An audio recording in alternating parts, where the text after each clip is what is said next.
What's up, everybody, and welcome to Narcocop MMA. This is the full card breakdown for Mateusz Gamrot versus Quillan Salkilld for UFC Vegas 120. A great main event, actually, for a fight night card. I mean, it's an absolutely incredible main event. We have 11 fights. I think there's going to be a fight added. I heard that we might get an extra fight here. I'm not going to break down that fight because it's not officially announced, but I do think there's going to be an extra fight. So we're going to have 12 fights total. I'm going to break down the 11 fights that we currently have that are actually out there. And yeah, I'm going to, Moy says 4-0 Nation, 4-0 Nation, 4-0 Violence. I know what he's talking about. Another week, another breakdown, another cook job. I appreciate you, DA. Let's see. All right. You know what? I'm going to start out here. 57 people already in here. Going to try to make it quick, painless, but also informative here for this show. Also, I have scrolling what I'm up units this year given out in the Discord. If you do want to join it, link is in the description in this YouTube channel. With that being said, let's start out. First fight of the night. It is in the flyweight division. It is the 7-4-1 back takes against Giudice. Otherwise, I don't think that fight would have lasted or hit the scorecard. She got hurt multiple times in the fight. Obviously, Giudice is a very good striker. Luana Santos fight, very bad look because Santos not really known for her hands like that. You know, that was her only knockout in her career. She's known more as a judo / grappler. And then the Hardy fight, she absolutely got shut out in that fight. You know, just Hardy picked her apart. Hardy actually took her down. It wasn't even a competitive fight. Now she's fighting girl Ravina Oliveira, who, you know, she fought at all kinds of weights. You know, she came into the UFC at 135 on short notice against Lisboa. Honestly, watching back that fight up a weight class, I don't really hate how she looked. You know, Lisboa is very big. She was able to get some grappling success early. Then Lisboa turned it around on her. And then in round 3, she kind of got on top of Lisboa and did work. I believe she won round 3 in that fight against Lisboa. Now, next fight against Luciano, she won one of the scorecards in round 1. She was looking okay in the striking early. I think she landed some very good right hands.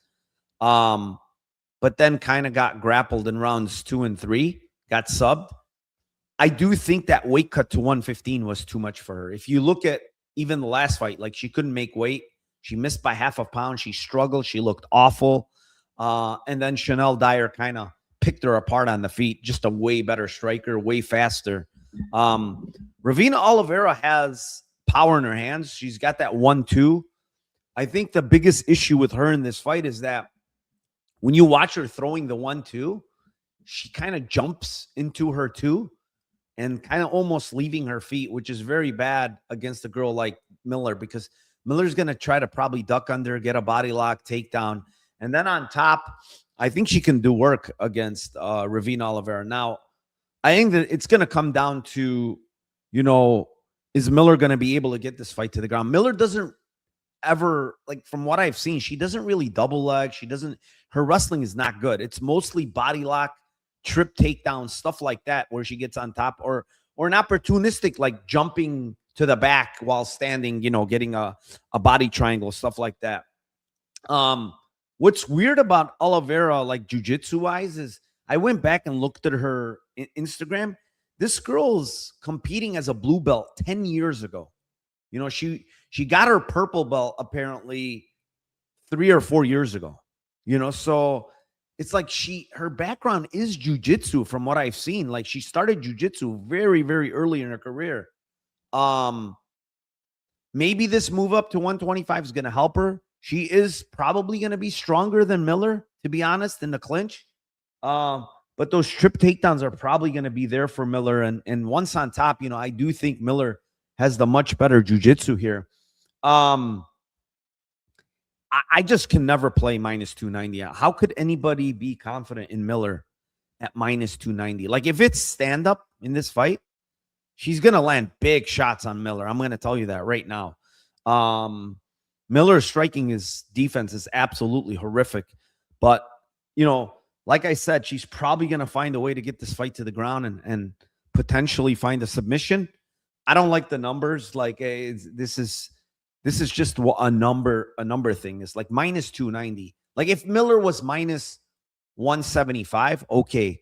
But everybody's shitting on this girl, Ravina Oliveira's grappling, and she's terrible.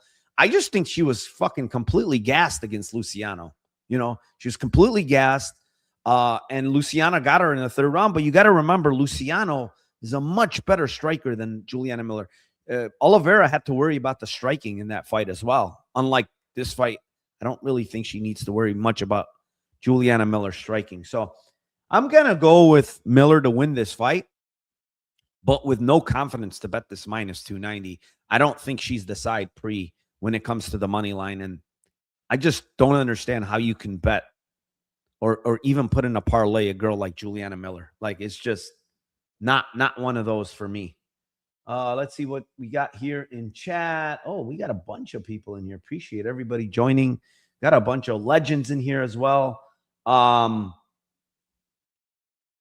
Let's see what we have. William Robbins, what's up? William Tyner, what's up?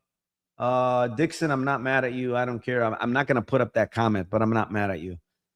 Billy Murder, let's effing go, Narco. The Del Valle Thainara chalk will retire us. Talk about that. Sujit, stream getting stuck for anyone else? Stream died? Wait, what is going on?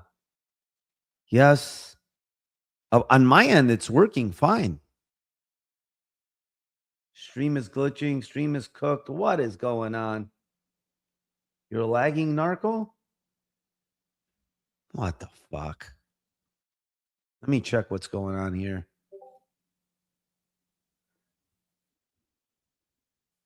I'm watching it on my end. It's working.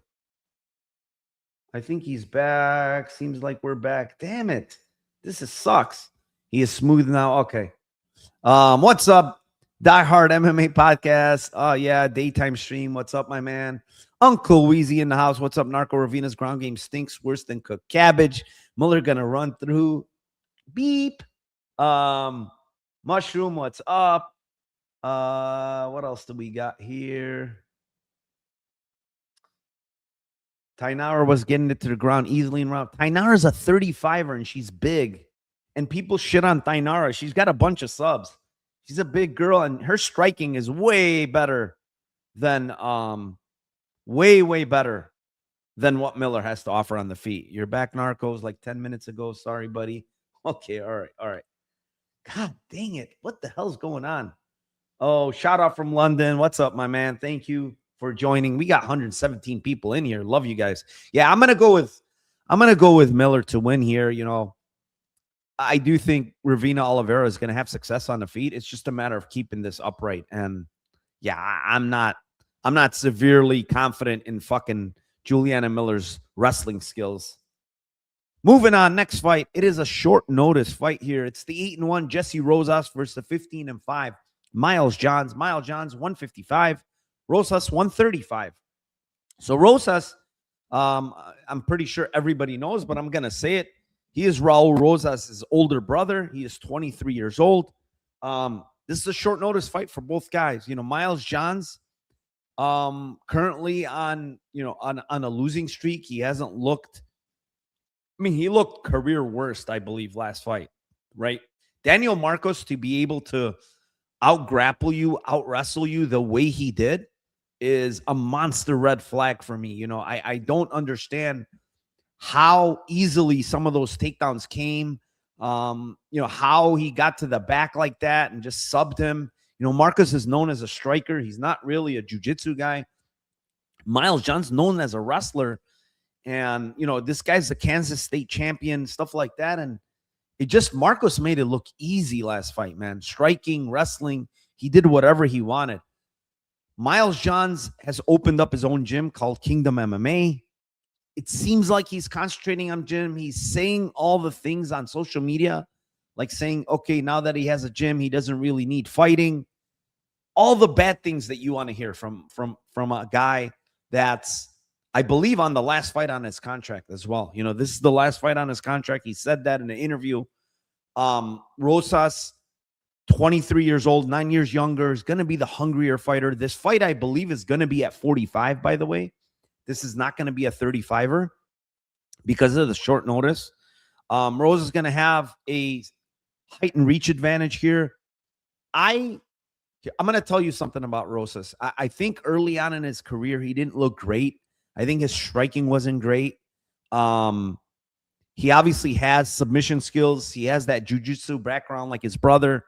The bad look was in that Keenan Lewis fight 2 years ago where I don't know if he got hurt or what the deal was. And he got into this little scramble where he gave up like his neck. He didn't defend the choke with like 5 seconds left in the round and he got submitted. It was a really, really weird sequence that, you know, if you watch that fight, you'll say, oh, this guy stinks. You know, why would he do something like that?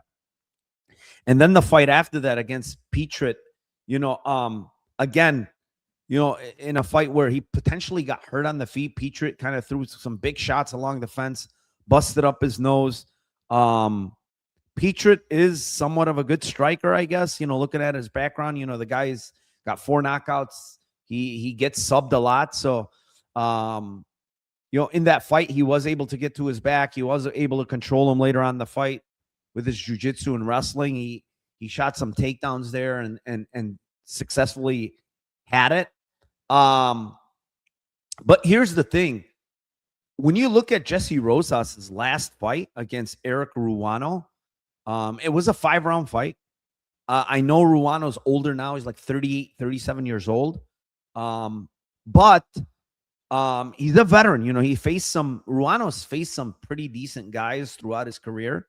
And in that fight, man, Rosas' striking looked incredible. I mean, really, really good striking, keeping the distance, using his height, his reach, working the body really nasty, mixing in takedowns. I mean, he had Ruano hurt to the body maybe 6-7 times in that fight. You know, nasty, nasty body shots. I mean, his hands, I'm going to tell you guys, his hands have improved. I mean, night and day from what I've seen earlier in his career. His hands have really, really improved. He's working with Diego Lopes. He's working with what's his name? The guy that announces for the UFC now, Chito Vera. He's working with some good guys. His brother, obviously, in the grappling.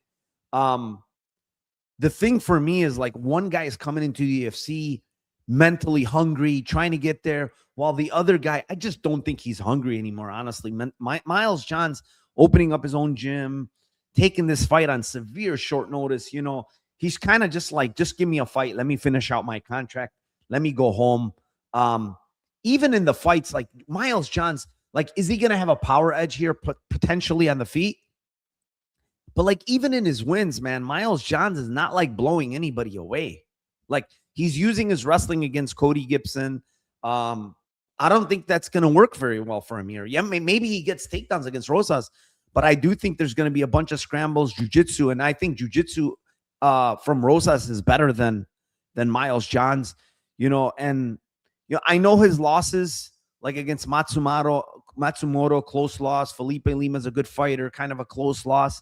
But that last loss against Marcos, he looked horrific, man. You know, I do think this guy Rosas is a little similar to John Castaneda, you know, where he got broken in round 3 in that fight, kind of worked the body, kind of just broke Miles Johns. I think Rosas is very similar in that aspect, but he's much longer. Very nice straight shots. Calf kicks, but it's southpaw against orthodox. I don't think it's going to work. I don't think his calf kicks are going to work, Moise. Rosas is a southpaw. Miles Johns is an orthodox. I don't think that's going to work in this fight. You know, I think Rosas has actually really good body kicks. I didn't mention that. Head kicks, really, really good head kicks that he can mix in. I just think he has more weapons, honestly, than Miles Johns. Miles Johns has the big overhand, has power, you know, but his cardio is not good. You know, Rosas' cardio, from what I've seen, is really good. Miles Johns' cardio is shit, and this is short notice. So, I don't know. I don't think he should be the dog here. I think this is, you know, maybe a slight lean to Johns because of his experience, UFC experience, stuff like that. But I don't think he should be a minus 155, man. I think the better striker of these two is Rosas, believe it or not. I think he's the better striker. He's got more weapons. He's longer. He's younger. Yeah, I think Rosas is the side here at plus money, honestly. I just don't have a lot of faith in Miles Johns anymore. I think he's fallen off quite a bit. I think he's concentrating more. If you look at his IGs, talking about his gym, nothing about it. He's doing classes with kids and stuff like that. I don't have a lot of confidence in Miles Johns. Maybe he comes out here and shocks me and, puts on a masterclass against this Rosas guy who's young. But I'm going to go with the young guy, honestly. I like the young guy here. I think he's improved.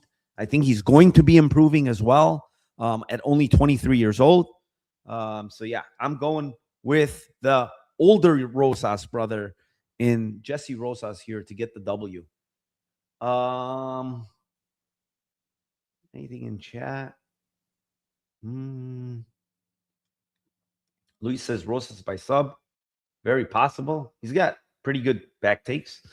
Didn't like how Rosas gave up in the lone loss 2 years ago. Like I said, he made a mistake. I mean, people make mistakes. Yeah, it was a bad look. I agree with you. But I don't think you can just base his entire career and how he's developed based on that just one look. And Miles Johns is going to sub him? I doubt it. I don't think Miles Johns can do that. What's up, Move Time? Thank you for joining. Need better striking D to be the better striker here. You mean Rosas to have better striking defense? I don't think so. Miles Johns is a one-trick pony, bro. He's overhand right to a left hook. He really doesn't have great striking at all, and he's very low volume. I think Rosas is the better striker, and I'm confident in that from what I've seen. He just has way more weapons, kicks, body kicks, head kicks. Yeah, I'm pretty confident he's the better striker. If somehow gets to minus 180, Johnson might have to play some Rosas. I think it's fine now. All right, let's move on. Next fight, it is in a lightweight division. It is the 13-1 Richie Miranda versus the 14-1 Manuel Sousa. Sousa minus 255, Miranda plus 211. Again, this is a short notice fight for both guys. Miranda, the LFA champion, coming in on a big winning streak here. He's over there with Cub Swanson and them guys. So that gym has really been kind of on the up and up. Also want to say,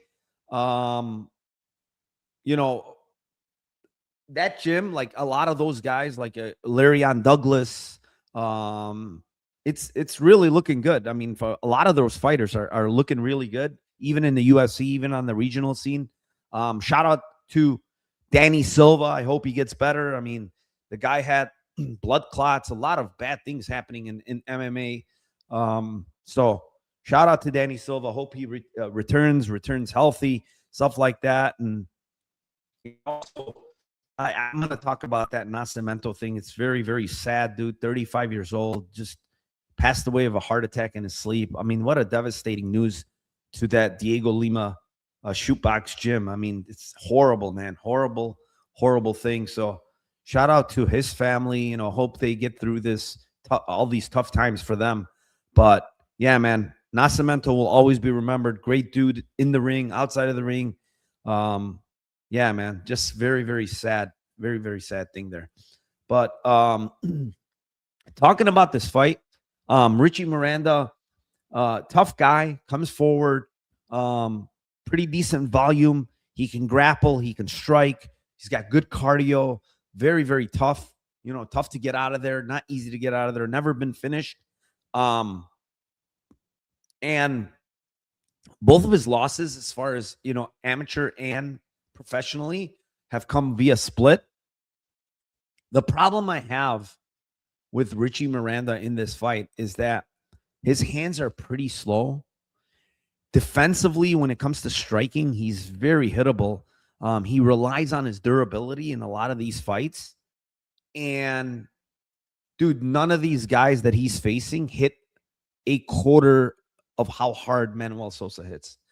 And to top it off, Manuel Sousa's hands are so fast, man. They are fast. His punches come in like, I mean, they're like 4 or 5 howitzers coming at one time. His cardio is actually incredible for the way he fights. You know, everything is thrown with power, everything is explosive. The one hole in his game, obviously, is he can get taken down. He can get a little bit wild in the striking, and he can get countered. I think Balaji countered him, hurt him in that fight as well. But Balaji, like the difference between Balaji and Richie Miranda's, Balaji striking is way better. It's way faster. His hands are faster. He's got more power, in my opinion, than a guy like Miranda, right? So, like, Miranda's going to have to get this fight to the ground. I just don't like his wrestling that much. You know, it's a lot of cage stuff. Manuel Sousa's too strong for that, in my opinion. I think he's going to be able to stuff takedowns. I think he's going to be able to land big shots on Richie Miranda here. It's a matter of if Richie Miranda can survive those shots. And I don't know for sure, but I like Manuel Sousa here. Even at this price, I think minus 255 is a pretty good price on this guy. I think this guy has a lot of potential in the lightweight division. He's an absolute tank. He can take punches. He does get hurt, but he can take them and he can give them back. And he loves his fucking Kimuras, man. That's the one thing I don't like about this guy is when he gets stuck on bottom, the way he looks out is to get this Kimura in reverse instead of just, you know, putting butterfly hooks, using your strength, digging an underhook, doing the right things and getting up, because he can explode up. He's strong. He has jiu-jitsu. I don't get why he loves this Kimura in every single fight that I've seen that he gets taken down. He just loves to go to it. So that's the only thing I'll say that I don't like about him is that Kimura and a little bit in the striking defense where he gets a bit wild. But outside of that, this guy's an absolute unit. And I think he wins here versus Richie Miranda. This is a very, very tough fight for Richie Miranda here in his first fight in the UFC. What do we got here? Anybody? Okay, let's move on. Next fight. It is in the heavyweight division. It is the 6-1 Jose Montanha versus the 11-5 Louis Sutherland. Sutherland minus 155. Montanha plus 135. I taped this guy Montanha, and he's 6-1. And he's 29 years old, right? He's a jiu-jitsu guy for sure. That's what his bread and butter is. You could see it in his record. He's got 4 subs. I just don't know what this guy is very good at outside of just pure jiu-jitsu. His wrestling doesn't look good. His striking looks awful. He's training in like this Gil Roberto gym. I'm looking at his IG. It's like a tiny, like basement looking gym. No one of note in there that trains there. It's like these heavyweights that don't even look like heavyweights he's sparring with. In the only fight that he's lost against Richard Jacoby, he got dropped like a couple of times. He's pulling guard. He's on bottom for minutes on end. Honestly, this guy looks like a big, big fraud. I don't even know why the UFC signed this guy. I have no idea, you know, what connections he has. Maybe this Gil Roberto has some connections to get this guy in the UFC. He seems to have, you know, changed his body type a little bit, and everybody's going after this body type that he's changed. But what have we seen over and over from these jiu-jitsu guys in the heavyweight division? Marcus Buchecha, Max Jimenez. I can't even think of the other ones, but so many of these jiu-jitsu guys are coming into the UFC and absolutely stinking it up. They just stinking it up in the UFC. You know, their cardio looks awful. They're gassed after one round. I expect the same freaking thing from this Montanha guy, honestly. I think Sutherland's better just in every realm of MMA outside of just jiu-jitsu. I think he's the better wrestler. He's the better striker. He moves better. He has more experience. He's fought actual UFC guys. You know, he has wins over legit guys in the UFC. You know, I don't, he's got the better cardio. I'm almost certain of this. I think this guy Montanha is a fraud, honestly. And there's no way I'm taking him here. I think this is easy Louis Sutherland, to be honest. Maybe Montanha gets on top and subs him early. I think that's his only chance. It's sub 1 or bust for Montanha. I don't think he has the wrestling to get Louis down, honestly, from what I've seen. Maybe just big bodies him and trips him and gets on top. But I've seen Louis on bottom against a lot of guys before, and he gets up. There's ways that he's been getting up, so he's fought Walter Walker. He got heel hooked. He actually broke Walter Walker's leg with one calf kick. Perisic fight, it was kind of a back and forth. He took Perisic down, but Perisic is just a monster, And then last fight against Tuivasa, he just grappled him for 3 rounds, and I just have no faith in Jose Montanha here. Give me Louis Sutherland. Give me Louis Sutherland here. I think Louis Sutherland's actually going to finish this guy. That's my official prediction, is that Louis Sutherland is going to finish this Luis Montanha guy, or Jose Montanha guy. That's also, by the way, he's a preacher. He's a preacher as well back home in Brazil. So I don't know, man. I don't even know what this guy's doing in the UFC. Moving on. Next fight. It is in the light heavyweight division. It is the 14-3 Bruno Lopes versus the 11-2 Dair Nurgozhay. Nurgozhay minus 151. Lopes plus 131. Interesting fight, because Nurgozhay has not looked great in his UFC run. I was talking to one of my boys. He trains with Nurgozhay over there in Colorado, because that's where he's been doing the camp, his last couple of camps. And I was telling him, like, Ribeiro hurt this guy and dropped him. Uran Sultabayev hurt him and dropped him along the fence. Rafael Tobias last fight hurt him very bad. This guy's getting hurt in every single fight. Every single fight he's getting hurt. Outside of like that, like, his submission defense looks kind of non-existent, honestly. To get Kimura like that, Ribeiro, and then back-to-back against Sultabayev with that, full guard fucking Ezekiel choke, which is embarrassing. He's facing actually a legit black belt in Bruno Lopes, who, by the way, for information purposes for everybody, is doing a full camp at the Fighting Nerds. I think that's very good for him. I think they're pushing him more there, according to his IG. So I think that will help him, based on where he came from, where he's at now. I think that's a very good move. They game plan a lot better than other gyms as well. I think the problem for Lopes is his striking defense is very bad. He's pretty slow on the feet. I think Dair is going to be way faster. He has way faster hands. He's got the good kicking game. It's just a matter, in my opinion, of can Lopes crowd this guy, get him to the fence, and somehow get a takedown. Because I even think Dair is the better grappler of these two. Outside of jiu-jitsu, like, I think he can grapple better. I think he can strike better. It's a matter of, can he get himself out of these positions where they're interlocked? Maybe he gets taken down and then somehow gets subbed, because his submission defense is god-awful. So, yeah, I kind of favored Dair here, man. I think he's the better striker. He's the better wrestler. I think he throws harder of the two. He has some power in his hands and kicks. Lopes is kind of a plotter, just coming forward, kind of mongoloiding people, taking shots and hopefully breaking them and maybe getting them to the ground. I don't really have a lot of faith in Lopes. Maybe this camp's going to help him. Just maybe, maybe fighting, at the Fighting Nerds, they're going to game plan a little bit better. But last fight, he got hurt very bad, got knocked out. Fight before that, Jacoby, man, slumped him bad. Slumped him absolutely bad. Even in Dana White's Contender Series, he got dropped. And then prior to that, the first time in Dana White Contender Series, he got put out cold by Brenton Ribeiro. So I don't know about this fucking Bruno Lopes guy. I don't have a lot of faith in him.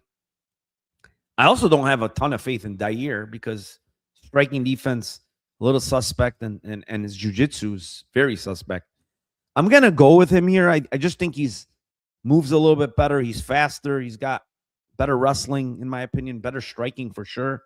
Yeah, I'm going to go with Dair here. Not the biggest confidence again, but I think he gets it done.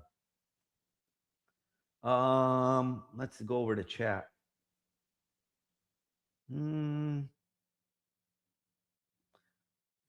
I am XYBA says, if you were watching a less bulky version of him, regardless of hate muscle, clearly improved. I mean, have you seen the last 3 guys he's faced? Those guys are like, one is the local dishwasher, the other guy is the guy that cleans the gym, and the third guy is the actual guy that, I don't know what he does, but those guys are horrific, man. He's fighting in like underground, like basement gym or something. Those wins mean nothing to me. In his last 3 wins for Jose Montanha, but if you think those wins are, mean something, then maybe he's the side. Holy Glaze from Thesaurus. Bet UFC says, I like the case against Miles Johns. What's the move says, I feel like a 3-round fight where they're both dead at the end. I think he's talking about the other one. Bet UFC says, disagree in the Miller fight. I love an early sub Juliana, possibly. Well, so we got shit against shit. That's very true. All right, let's move on. Next fight. It is in the heavyweight division. It is the 6-1 Guillermo Pat versus the 7-2 Stephen Asplund. Asplund 300, minus 300. Pat plus 245. I mean, listen, if this fight extends, it's probably going to be Asplund. But man, like, Guillermo Pat has way better striking than Asplund, man. Asplund's coming forward, flat-footed, throwing arm punches, relying on his chin, to get, I mean, he's getting cracked so often. And I mean, go back to the regionals, go back to some of these fights where he's just getting fucking cracked, solid shots on the chin. I know he's very, very tough. He took huge punches from Petrino. And Guillermo Pat doesn't seem to be very tough. He's kind of the opposite, got dropped in that last fight against Thomas Peterson. And that, by the way, that's Asplund's teammate. So that's a advantage for Asplund. But it was like a weird sequence where they were like scrambling up, like from a takedown attempt from Peterson. This guy was getting up along the fence and Peterson threw a left hook and it landed right on his chin and dropped him. And he was like all out of it after that. The thing is, like, Guillermo Pat is pretty fucking fast for heavyweight. He's very long. He's got very good 1-2. His striking is good. Listen, if you're going to look at this fight and say, Asplund's probably not going to grapple. There's no grappling, so Pat doesn't have to worry about takedowns. Pat's the better striker of these two guys. Let's call a spade a spade. He's the much better striker. His shots are straight. He's going to land early on big shots on Asplund. I'm telling you right now, I'm 100% sure he's going to land big shots. He's going to have the calf kick there. He's going to blast Stevens' leg quite a bit here early. So Stevens going to have to rely on his toughness early. He's going to eat shots. Everybody loves Stevens' story, the fat guy that, he looks like shit, but he's tough as hell and he keeps coming. I get that, but he's not a minus 300 fighter, guys. Like, Asplund is definitely not a minus 300 fighter. He takes too many shots. He relies on his chin. The chin is going to go eventually. You can't just keep taking flush shots like that. It's just going to go. You saw the nasty cut that he got last fight against Petrino. I'm telling you, Guillermo Pat hits hard. He throws straight punches. He's dangerous early, in my opinion. He's going to land big shots on Asplund. He's the faster guy, more athletic guy probably of the two as well. He doesn't have to worry about takedowns. So you got to be very, very careful in this fight. I know everybody's playing Asplund, money line and parlays and stuff like that. And how can you watch his tape in minus 300, this guy?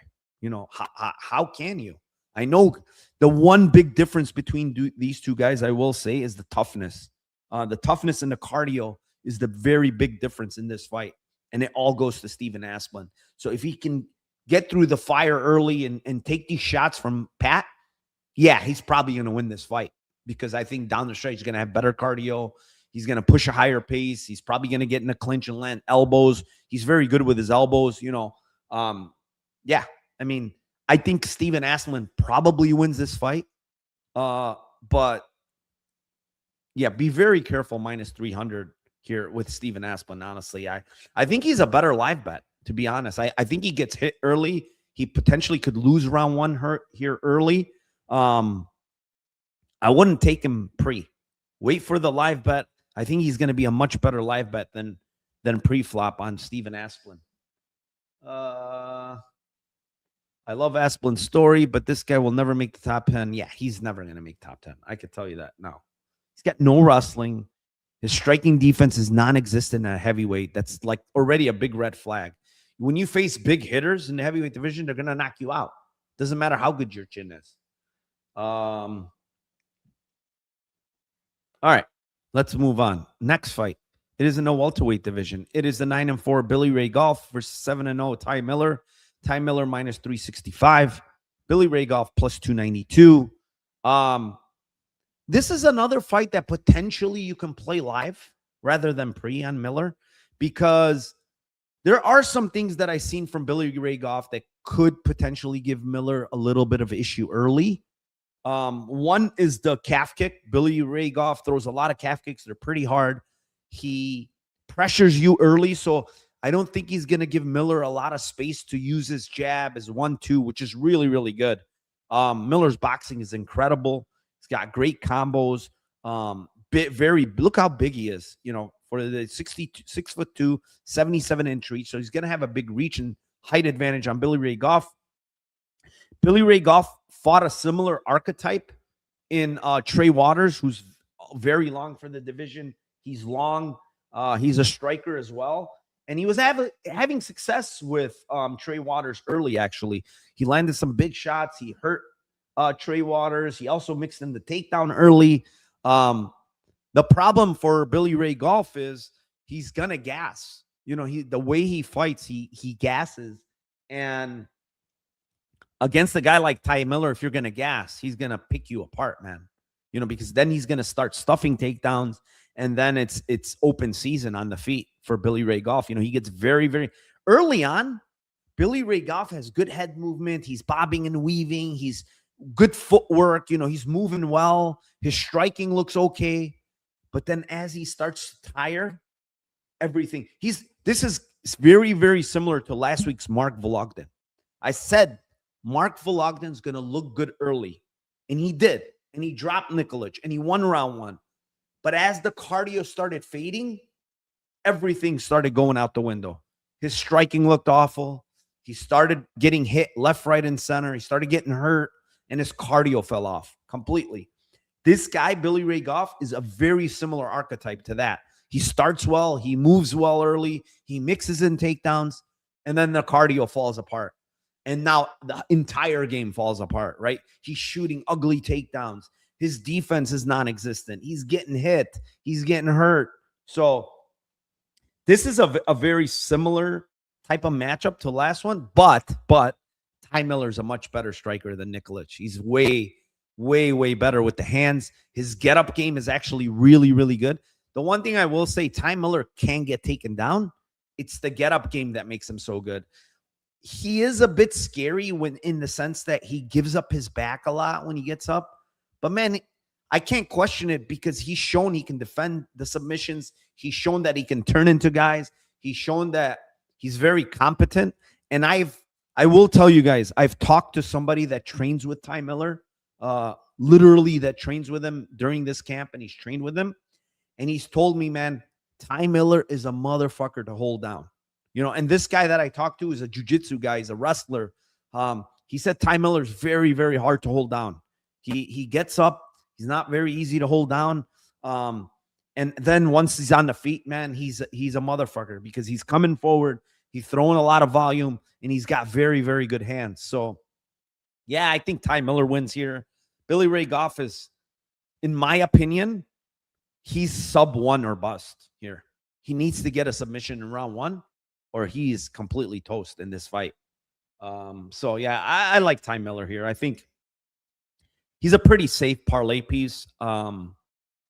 Just a young kid that has very, very good boxing. That's the only thing I'm hesitant on, is to play a minus 365. That's kind of one-dimensional, right? He's only like a straight-up boxer, not many kicks. He does have some decent knees and elbows, but he's mainly loves his hands, right? He's a boxer. So let's see. Miller by stoppage, 100% on live bet. Plus, you can fade the early loss. Exactly. Ray Goff too vulnerable to being finished. People hyping him up. I don't think anybody's hyping up Billy Goff. How much did you get the Noche tickets for? I don't know. I mean, probably like 700 plus for the Noche tickets. I'm sitting on the floor, so it'll be fun. All right, let's move on. Next fight. It is in the strawweight division. It is the 15-6-1 Amanda Lemos versus the 14-1 Alexa Thainara. Thainara minus 240. Lemos plus 200. This is honestly, at first glance, when I looked at this fight, I said to myself, man, I think Thainara is kind of a slam dunk here. But after going through the tape, honestly, I came away a little bit different, because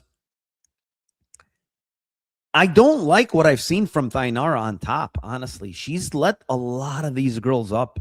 The only girl that really didn't get up on her was Molly McCann, and she subbed her. But let me go over some of these stats for you guys with Thainara and her takedowns. Like, she gets a lot of takedowns. Don't get me wrong. She had 6 against Bruna Brazil last fight, right?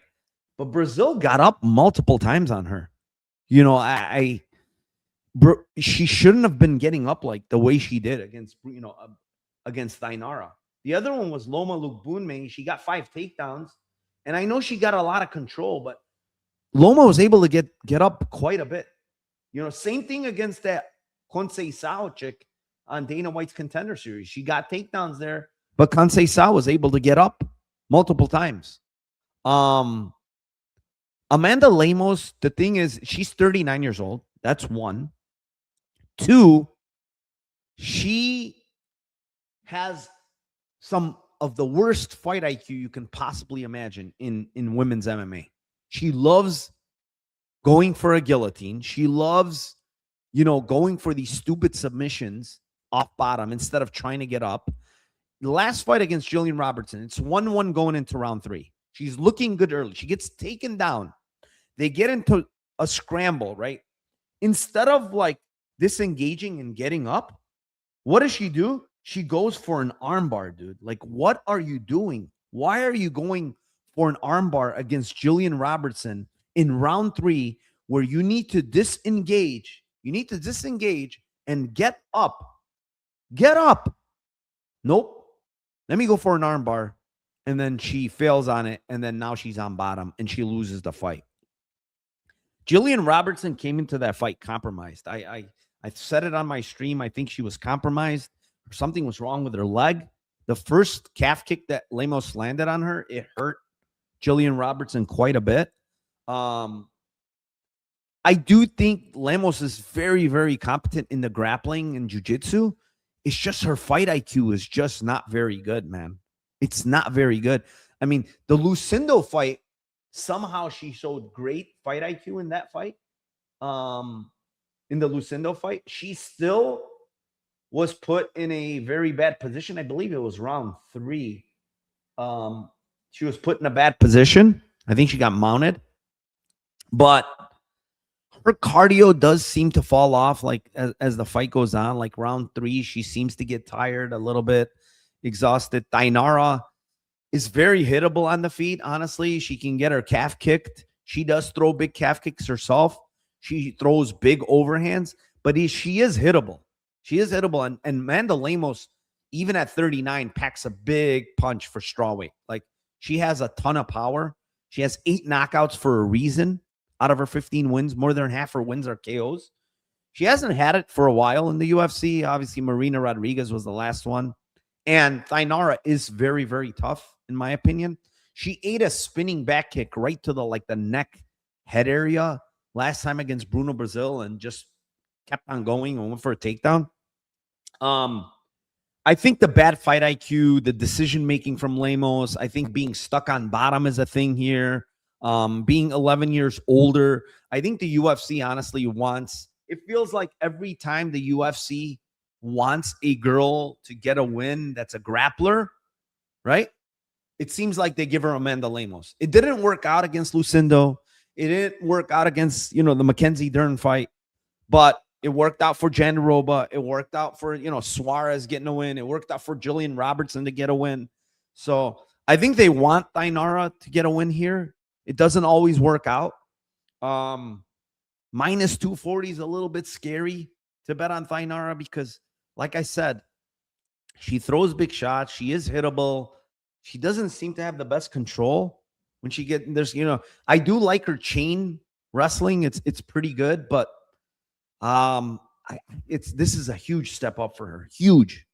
Amanda Lemos. You're going from, look at the girls she's fought. You're going from Loma Lukbunme to Bruna Brazil to Amanda Lemos. Is a huge step up. So be very careful. I do like her to win, honestly. Ultimately, I think Thainara wins this fight. Am I going to parlay her at minus 240? I don't know. Maybe I'm going to find a different way to play this fight. But yeah, I think she's going to win. Ultimately, she's going to win this fight. It's most likely Thainara decision here, but the value's on Lemos, in my opinion. But she's so stupid. All right. Let's move. What is this? Do you like roast beef sandwiches? What else you put on it? I don't know. I don't like them. All right. Let's move on here. Next fight. It is in the featherweight division. It is the 29-12 Darren Elkins versus the 10-1 Yair Del Valle. Del Valle minus 800. Elkins plus 561. I mean, I can't watch a tape on Elkins and say this guy's not shot, man. He's completely shot. This is his retirement fight. He said it on his Instagram. One last dance. He's been out for over a year after, I mean, I don't know what you want to call that Julian Erosa performance, but Erosa, first of all, looked horrific in that fight. Erosa looked like he was so slow. The way he was falling from takedowns was absolutely horrible. He looked awful in that fight, Erosa, and subsequently he's lost back-to-back fights where he got hurt bad against Costa. Then he got knocked out against Le'Rian Douglas. I think Erosa looks washed himself. And in that fight, like, Erosa definitely looked washed. He got taken down. Like, he hit an up kick. But then Elkins, dude, he could not take any punches. Like, historically, he gets hurt, but he's able to take punches. He was just, dude, his legs were he was just falling all over the place. Everybody's calling Yair Del Valle a fraud, and, he had that fraudulent win. He pulls guillotine. He does stupid shit. Don't get me wrong. He definitely does stupid shit. I don't know if I'm going to go as far as calling him a fraud. I think his Dana White's Contender Series fight was legit. He won there.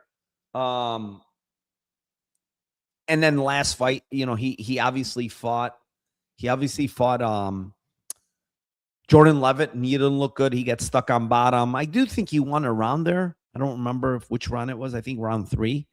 But yeah, he got stuck on bottom, pulling guillotine.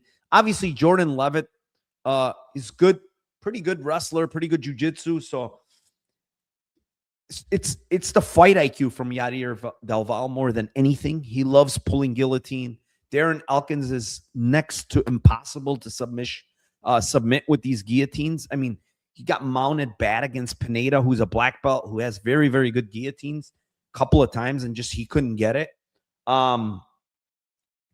I just think this is, 12-year age gap. One guy's completely washed in Darren Elkins. I have no confidence to bet Darren Elkins here. I think he's going to get knocked out. He's going to get knocked out bad because I do think Del Valle still hits pretty damn hard. He will swing and he will try to knock you out like he did in the Contender Series fight. He had some other fights on the regional scene where he's dropping guys. He does have power. He's much younger. Yeah, I mean, I have no confidence there now. Am I gonna play minus 800 Yair Del Valle? Absolutely not. But he wins this fight, guys. Darren Elkins is just not there anymore, and he's retiring. So they call him the damage for a reason. He's probably going to get damaged here. David says people bet the value when they're angry that their fighter lost. Just bet who you think is going to win. If the money line's big, look, okay. I mean, that is some very bad advice, my friend. You cannot just bet who you think is going to win. There's prices on stuff for a reason. When a guy is minus 1,000, you can't just bet a guy because you think he's going to win at minus 1,000. It's not every time he will win the fight. And if he loses the fight 2 out of 8 times, right, the minus 1,000 is a very, very bad bet. So I don't think that's how it works when it comes to betting. That's not how I've been successful for so long. If you have that type of betting style, that's on you. You know, I don't recommend that betting style, honestly. That's not how it works. At least he won the 3rd round, correct. Narco, I'm afraid. Where is this? I'm afraid this is going to look like Michael, or it very well could be, honestly. Anthony Joshua. Yeah, exactly. There's certain cases that you can, make a minus 1,000 look minus 1,000,000, where in that case, he's never going to lose to Jake Paul, right? That's a little bit different. All right. Let's move on. Co-main event of the night. It is in the lightweight division. It is the 19-7 Billy Quarantillo versus the 19-7 Diego Ferreira. Ferreira minus 162. Quarantillo plus 142. This is 2 very old guys. I mean, Quarantillo's 37. Diego's 41. Quarantillo coming off a 2-year layoff. He had a bad injury to his knee. I believe it was a meniscus tear, which kept him out for a while. I honestly thought he had retired. I had seen a post from him. I'm pretty sure I saw a post from him. He might have erased it, but I'm pretty sure I saw a post from this guy that he was retiring. And I think he might have removed it, thought twice about it, he has, I think this is his last fight on his contract for Billy Quarantillo. Diego Ferreira, believe it or not, signed. He's got 4 more fights on his UFC contract, he said in an interview. And obviously he's been the more active guy. He's fought twice since Billy Quarantillo last fought. 3 times. Sorry, he's fought 3 times since last Billy last fought. Billy, he's a guy that I used to actually like betting on because his rounds 2 and 3 props were always good. He always came on. He broke guys. He relied on his durability. He relied on his cardio. He relied on his toughness, eventually breaking these guys, and I think that's kind of gone away. You watch the Swanson fight. He looked very tired in round 3 against an old Cub Swanson, right? We're talking about this fight 2 years ago when Swanson was 40 years old. And Swanson let that last KO that it was nasty, very, very nasty KO. The KO against Edson Barbosa a couple years back was nasty as well. I mean, very, very bad KO. You watched here's the thing for me with this guy. You watch a Damon Jackson fight. He doesn't look good in that fight. It's 1-1 going into round 3. Damon Jackson gasses and he wins round 3 and almost finishes Damon Jackson, right? But the next fight, and I know Yusuf Zalal is very good, but he didn't win a single second of that fight. He got pieced up on the feet. He got hurt on the feet. He got taken down and easily submitted. He looked awful in that fight. And then he came back against Cub Swanson. And I know he hurt Cub in one of the rounds. I forgot. I think it was round 2. But he's an absolute punching bag on the feet, right? He doesn't have the better wrestling than Diego. He's not the better striker than Diego. Like, even though Diego's 41, and people are saying, yeah, he's probably done. He's washed. I mean, he was competitive against Alex Hernandez in the striking up until he ate an elbow. It was a step-in elbow that knocked him out. Go back and watch it. It wasn't a punch. It was a step-in elbow that knocked him out in that fight. And then you go back and you watch the Dawson fight, which was a little bit over a year ago. He's fucking scrambling. He's taking down Dawson. He's there for 3 rounds against a very, very high pace, good grappler in Dawson. How is Billy going to win this fight? He's not breaking Diego Ferreira, in my opinion. This is not a guy that he's going to be able to break. I think Billy is completely washed, man. And Billy's he has his own gym. Billy does. I know both guys have their own gym. But Billy's taken this fight, in my opinion, just to finish out his contract. I thought this guy retired, and I'm pretty damn sure he had a retirement post, but I think he took it down because he's like, fuck it. I have one more fight on my contract. Let me fight it out. And now they put them in the co-main event for who? For Billy? What has Billy done for the UFC? I think Diego's done a lot more for the UFC than Billy has. Look at the names. Look at the difference in names these guys have fought, man. Dariush, Poirier, Jared Gordon, Anthony Pettis, Dariush again, Gregor Gillespie, Mateusz Gamrot, Mateusz Rebecki, Grant Dawson. I mean, the fucking difference in who these guys have fought is night and day. Night and day. Who's this guy fought? What's the best guy he's fought? His win over Alexander Hernandez? Yusuf Zalal, but he got ran through by Yusuf Zalal. I honestly think this is Diego Ferreira. I don't care about the age. I actually think in fighting years, Billy Quarantillo has taken way more damage than Diego Ferreira has. Way more. It's not even close. So I like CDF here. I think CDF is the side here, even at minus 160. I think he's better everywhere. He's the better striker. He's the better grappler. He's more durable at this point than Billy Quarantillo. I don't see a really big case here for Billy Quarantillo, honestly. The things that he had once upon a time were durability, cardio, and volume. I think even that's gone now. Like, if he can't rely on his durability, how does he win? That's how he used to win. He used to dog out wins. And yeah, I don't like Billy here whatsoever. I think Billy's like completely washed. All right, main event time. Let's move. Wait. That's a gap for me. Here's the main event. All right, main event time.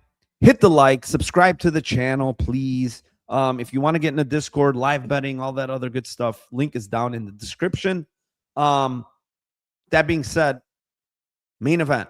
In the lightweight division, it is the 26-4 Mateusz Gamrot versus the 12-1 Quillan Salkilld. Salkilld minus 131, Gamrot plus 111. An incredible main event for a fight night card. I'm going to say that right now. Two guys that are extremely skilled, two guys that are top 15 worthy, two guys that, have gotten wins, a lot of wins in the UFC. I mean, I know Salkilld hasn't had a lot of wins yet, but Gamrot definitely has, and Salkilld, I believe, is 5-0 in the UFC currently, so it's a great start for him. Obviously, the level of competition is nowhere near what Gamrot has faced. It's going to come down to, Quillan Salkild's takedown defense, his get-up game. He's going to get taken down. It's about the get-up game, in my opinion. On the feet, I think Quillan has more weapons. I think Quillan's a little bit better. I don't think it's like a complete, one-sided affair on the feet. I think Gamrot's a little bit tricky. He's got decent attributes. He's got a pretty good jab. He's got a good left hand. He fights out of the southpaw stance. So I do think there is some things that Gamrot can give Quillan trouble just because he has to worry about the grappling. Quillan, there's a couple of things I like about Quillan that he's been doing. He's been in Vegas for a while. I think 6 to 7 weeks. He's at Syndicate. He's training with Lucas Brennan and his dad with the jiu-jitsu and grappling, which is good because Mateusz Gamrot's going to come out and try to single leg him. He's trying to get on top, trying to get the back. I do think Quillan is a very good scrambler / grappler himself. So I don't think this is going to be easy for Gamrot to just take him down and hold him down. I don't think Quillan is just going to lay on his back and let Gamrot do whatever he wants. I think he's going to work back up. I think he's going to make Gamrot work. I think this fight, honestly, believe it or not, is going to come down to cardio. I think it's going to come down to cardio because I think both guys have good cardio from what I've seen.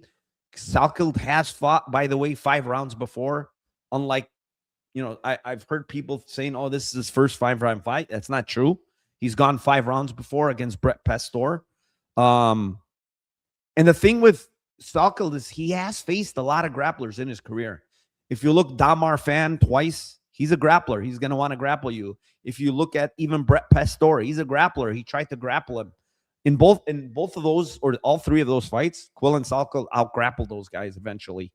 Obviously, Gamrot's on a different level than those guys. He's way higher level. 80cc guy, has jiu-jitsu. The thing to me here is like the guy with the most finishing equity is Salkilld, and it's not even close. I honestly think he can sub Gamrot too as the fight goes on. He can definitely knock him out. I know Gamrot's never been knocked out. He has been getting hurt, but Salkilld, he has good volume, man. He's got good volume, got decent power. His kicks are incredible. And I do think this is going to be, a very, very close fight, ultimately. But I think the youth from Salkilld is going to come through here. I think he's going to have a little bit better cardio.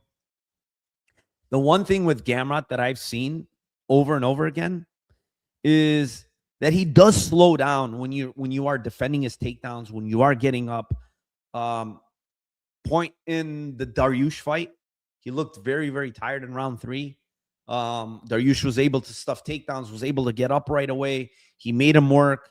He was tired in that fight.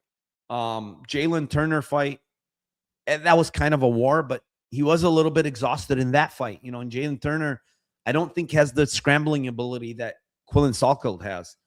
Then you go to the Dan Hooker fight, another fight where Hooker made him work. He got up, he used chokes, stuff like that. Again, he was exhausted in round 3. He was looking, those takedown attempts in round 3 looked awful, in that fight. And then you look at the Charles Oliveira fight. He looked kind of like broken early in that fight. Like he knew he couldn't do anything with the top time, and he kind of broke. So I kind of see something similar here against Salkilld, to be honest. I think Salkild's going to make him work, eventually going to tire out Gamrot, and I think he's going to get the best of him later on. So I think this is a pretty good live spot on Salkilld. Why play Salkilld now?